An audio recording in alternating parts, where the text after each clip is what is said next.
Recording studio Jamu बाजार।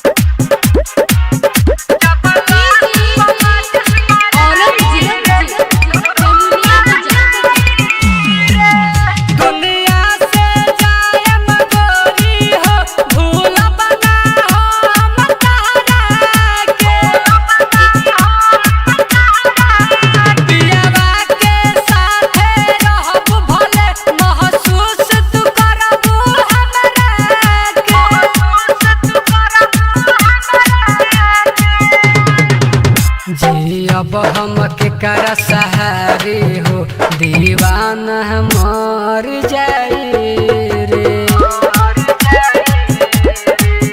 जब लाश पर माचिस बराई रे, तोरा ससुराल धुआं जाए रे। Mix by welcome recording studio Jamu बाजार।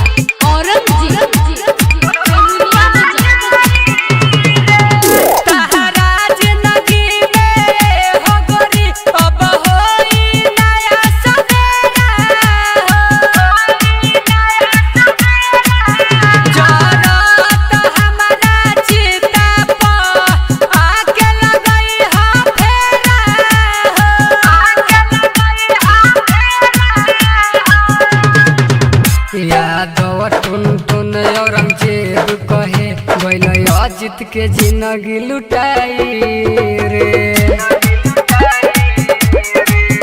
जब लाश पर माचिस बराई रे,